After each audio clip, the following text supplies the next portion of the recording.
Toomas, nüüd oled uuesti taas kodus tagasi, selline päris pikk kodust äraolek oli kõigepealt Sardiinias 16 6 päeva enduro ja siis sealt kohe edasi Marokosse, kus siis saite HT Rallyraid meeskonnaga Honda tsikleid testida, millega siis Dakarile minek on. Et võib-olla kõigepealt räägi natukene Sixist, et korralikult lõpuni ja kas jäid selle tulemusega rahu seal?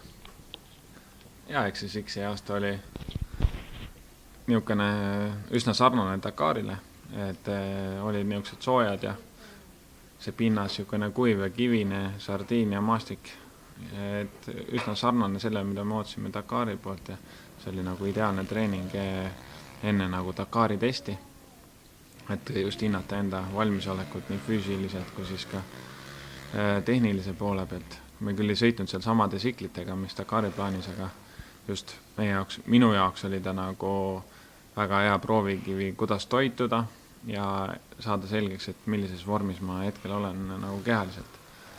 Aga kui võtta kokku, siis ma arvan, et see terve tiimi tulemus, et oli suht ideaali lähedane see, kes me täna oleme, et kõik sõitjad tulid ilusti kuuekesid lõpuni, kõik andsid, ma arvan, nendest 110%.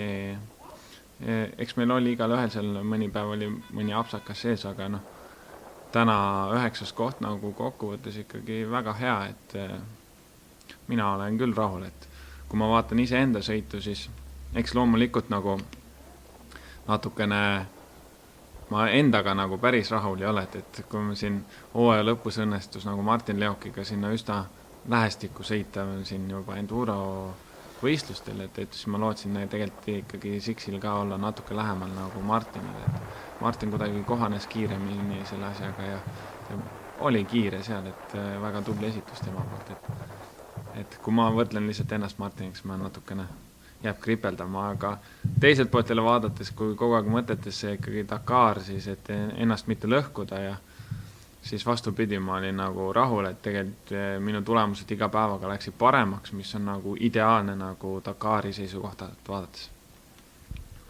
Aga Marokos siis oli selline, see on teil nagu võidusõit, see oli test rohkem teil? See oli jah, puhtalt selline viimane test siis kogu tiimiga, et saada selgeks, et kuidas hakkavad toimuma Dakari päevad ja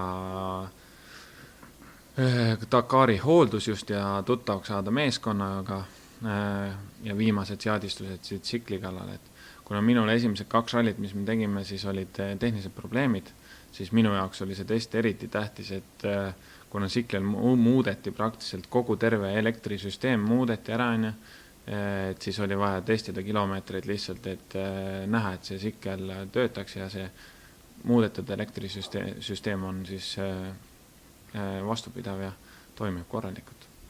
See süütepooli probleem, mis oli, ma saan aru, et siis nüüd selleks korraks oli mure lahendatud?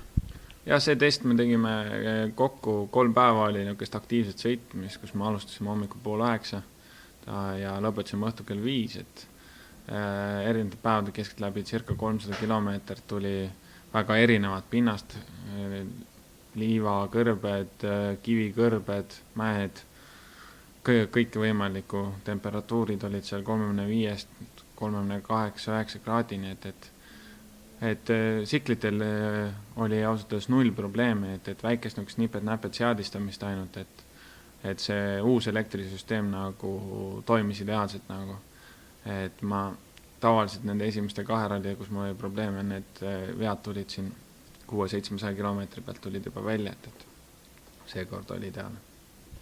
Nii et selles mõttes võib nagu kiirelt selle laagri kokku võtta, et oli selline väga vajalik ja väga produktiivne. Ja kindlasti, et see tulemus, mis me tahtsime, tiimiga tuttavaks saada, selgeks saada, kuidas käib siis see siklite hooldus, kuidas me peame boksi tulema, kuidas me asutseme boksis, on ju, mis süsteemiga me peame ennast valmis tegema järgmiseks rallipäevaks, siis see kõik sai läbi käidud ja siiamaani tiim ideaalselt töötas, süsteemid said selgeks.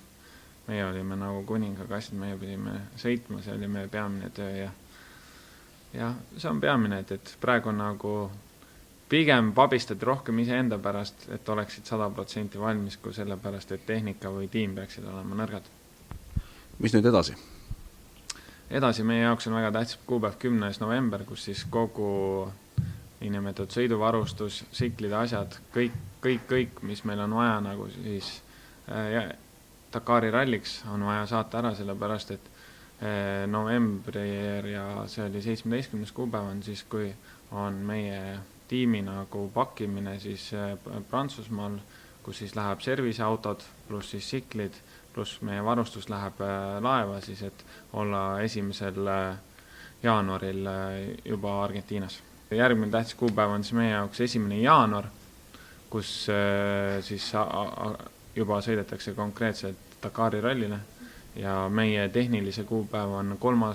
jaanuar ja siis juba 5. on start.